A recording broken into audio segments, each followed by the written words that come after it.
बिस्मिल्लाहिर्रहमानिर्रहीम अस्सलाम वालेकुम।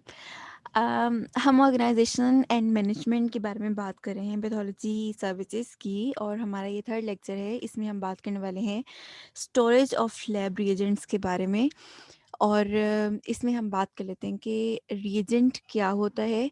सो रिएजेंट बेसिकली एक सब्सटेंस है that is use to produce a chemical reaction that allows a technologist to detect, measure, produce और change other substances. तो ये इतने सारी चीज़ों में हेल्प कर रहा है हमारे हम लैब टेक्नोलॉजिस्ट को।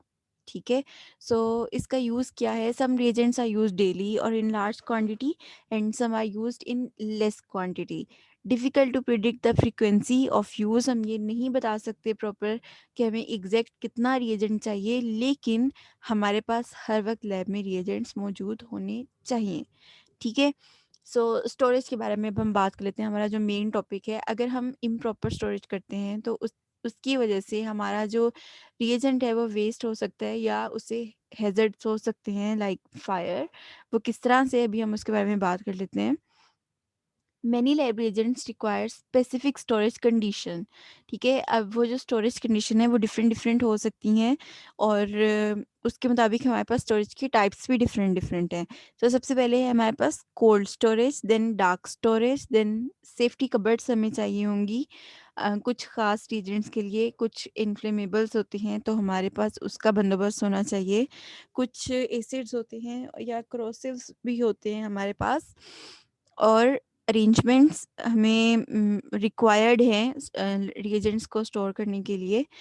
और stock maintenance is very important also. ठीक है। सो कोल्ड स्टोरेज क्या होता है? For most biological reagent like antisera control organisms, हमें कोल्ड स्टोरेज रिक्वायर्ड होती है। ठीक है। और उसके अंदर कोल्ड रूम्स हो सकते हैं, रेफ्रिजरेटर हो सकते हैं, डीप फ्रीज़र हो सकते हैं। और हमें जो मैन्युफैक्चरर कंपनीज ने एक टेम्परेचर रिकमेंड किया हुआ है, हमें उसके मुताबिक ही स्टोरेज करनी होती है। कोल्ड स्टोरेज जो है वो कुछ इस तरह से होती है, इस तरह से हमारे पास बहुत कम टेम्परेचर के जो रेफ्रिजरेटर्स हैं वो हमें चाहिए होते हैं। डार्क स्टोरेज जो है वो उन रिएजेंट्स के लिए होती है जो कि लाइट सेंसिटिव होते हैं, जैसे सिल्वर नाइट्रेट। ठीक है। So this can be stored using dark bottles, जो कि एम्बर कलर की बोटल्स होती हैं। और कुछ डार्क कबर्ड्स होती हैं, वो डार्क कबर्ड इस तरह से होती हैं कि हमने अंदर से उन्हें ब्लैक पेंट कर दिया होता है। ठीक है। डार्क स्टोरेज जो है उसमें ये बॉटल्स यूज़ होती हैं। ठीक है। ताकि लाइट डायरेक्टली उनके कांटेक्ट में ना आए। और सेफ्टी कबर्ड्स जो हैं उनमें हम रखते हैं पॉइजन्स को। All classified poisons must be kept in these safety cupboards must be provided the inside and outside the refrigerated room. ठीक है। और these should have strong doors and good quality locks.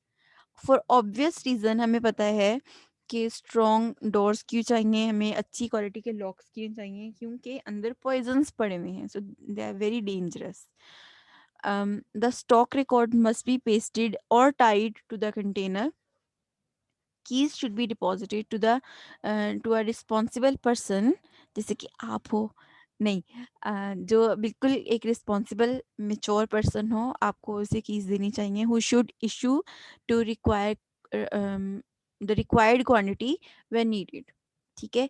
Appropriate entry should be made on the stock record. ठीक है। और proper signature होने चाहिए। जब भी स्टॉक में से लिया जा रहा है कुछ, तो उसकी एंट्री और उसके ऊपर सिग्नेचर कि किसने लिया और किसने दिया। ठीक है। तो ये हमारे पास पूरा रिकॉर्ड होना चाहिए। सेफ्टी कबर्ड्स जो हैं वो इस तरह की होती हैं। देखें, हमें हर चीज़ को हर बॉटल को खोल खोल कर नहीं देखना कि इसके अंदर हमने क्या रखा था। हमारे पास ये बाहर नाम लिखे हुए हैं, हमें पता है कि कौन सी शेल्फ में कौन सी बॉटल पड़ी हुई है। आपको सिर्फ उसी हिस्से तक पहुंचना है जो आपको रिक्वायर्ड है। ठीक है। इन्फ्लेमेबल्स आते हैं हमारे पास। This should be preferably be stored at a distance. ठीक है। क्योंकि ये हीट सेंसिटिव होते हैं और ये बहुत डेंजरस हो सकते हैं पूरी लैब के लिए। ठीक है। So all these agent must have a flame mark on the label of the container. ठीक है। And this should B kept in amber coloured bottles, जो अभी हमने देखी थी, ये भी उनमें रखे जा सकते हैं। और storage area should be dark and cool, ठीक है। सो इनको कूल इन्वायरमेंट इसलिए चाहिए क्योंकि ये हीट सेंसिटिव हैं, ठीक है। नो फ्लेम्स और smoking should be allowed in that area. Electric wiring, क्योंकि शॉर्ट सर्किट हो सकता है अगर प्रॉपर चेक ना किया गया हो, तो उसको प्रॉपर चेक करना चाहिए इलेक्ट्रिक वायरिंग को। क्योंकि अगर शॉर्ट सर्किट हो जाए तो फिर उससे फायर हो सकती है और बहुत नुकसान हो सकता है।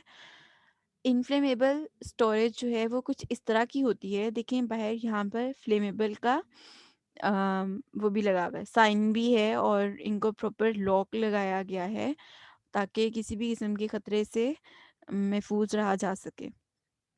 एसिड एंड अदर corrosives को हम कैसे स्टोर कर सकते हैं? सो इनको एक ख़ास एलोकेटेड एरियाज में रखा जाता है, और bottle should be buried in sand to prevent spreading in case of breakage. और 6 पॉइंट आता है हमारे पास अरेंजमेंट। अरेंजमेंट जो है वो हमें रिक्वायर्ड है टू बी अवेयर, ठीक है। आप अपनी एग्जांपल लो, अगर आपकी बुक्स जो हैं वो ऐसी ढेर लगा के रख दो तो वो आपको ढूंढने में कितना मुश्किल होगा, ठीक है। और अगर आपने उसे अरेंज करके रखा है तो आपको अपनी हर चीज़ को ढूंढने में बहुत आसानी रहेगी, ठीक है। सेम यही चीज़ हम चाहते हैं कि हम भी अगर अपना रिएजेंट कोई ढूंढ रहे हों तो हमें फ़ौरन मिल जाए, क्योंकि बहुत सारे रिएजेंट्स लैब में मौजूद होते हैं, तो हमें इजीली एक्सेस हो जाए हमारे रिएजेंट तक, वो बहुत इम्पोर्टेंट है। तो हम उस हिसाब से उनको अरेंज करेंगे।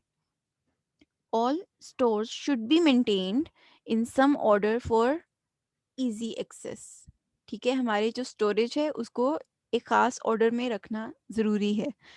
दीज कैन बी ग्रुप्ड, और वो जो ग्रुप बनाए जाते हैं वो मैन्युफैक्चरर की एडवाइस पर बनाए जाते हैं। In each group these should be arrange alphabetically for easy access, ठीक है। हमारा जो मेन मकसद और मेन मुद्दा है वो इजी एक्सेस का है, ताकि हम जब कुछ ढूंढ रहे हों तो हमें मिल जाए।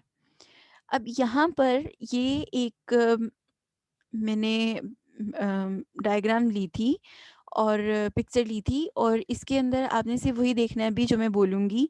जैसे ये ABCD, ये इन्होंने नाम रख दिए कैटेगरी के, अल्फ़ाबेटिकली नाम हमने रख दिया, ठीक है। So compatible organic bases are category A। B जो है वो कंपैटिबल पायरोफोरिक और वाटर रिएक्टिव मटेरियल्स हैं। सी जो है वो कंपैटिबल इनऑर्गेनिक बेसिस हैं।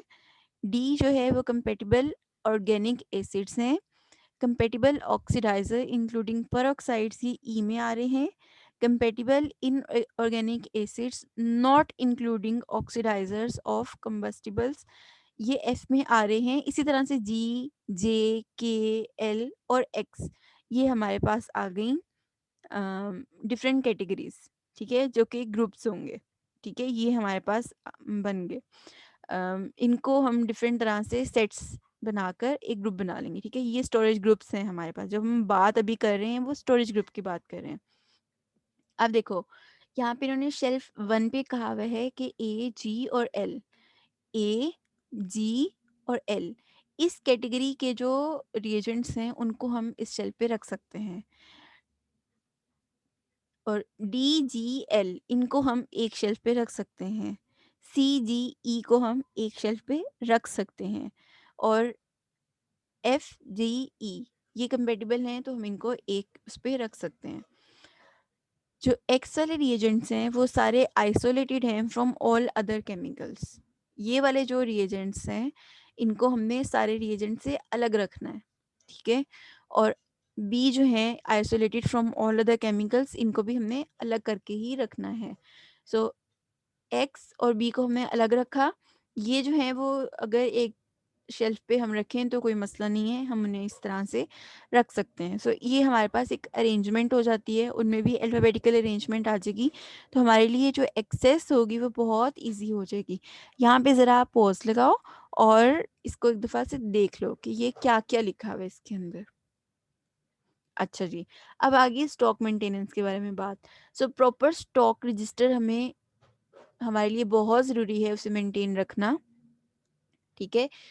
ताकि उसमें कुछ एडिशंस हो रही हैं या कुछ भी हमने इशू किया है उसको इमीडिएटली रिकॉर्ड किया जा सके।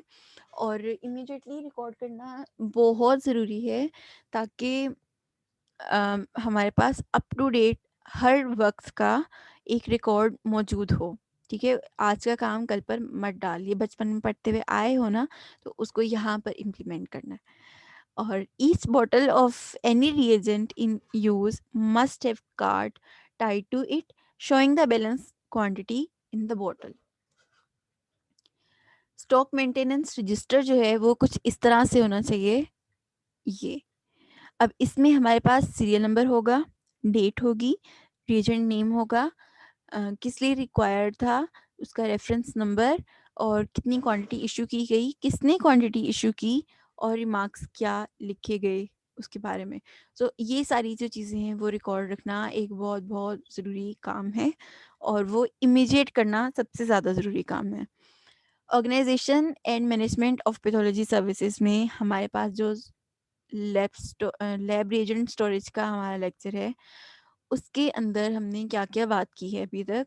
हमने रिएजेंट के बारे में बात की, हमने रिएजेंट के यूज़ के बारे में बात की और स्टोरेज की टाइप्स जिसमें कोल्ड स्टोरेज आया, डार्क स्टोरेज है, सेफ्टी कबर्ड्स हैं, इन्फ्लेमेबल्स हैं, एसिड एंड अदर क्रॉसेस हैं, उनकी अरेंजमेंट कैसे होनी चाहिए और स्टॉक मेंटेनेंस कैसे होना चाहिए, हमने इसके बारे में बात की। I hope it is making sense to you. आप मुझे अपने कमेंट्स में बता सकते हो। Thank you so much. अल्लाह हाफ़िज़।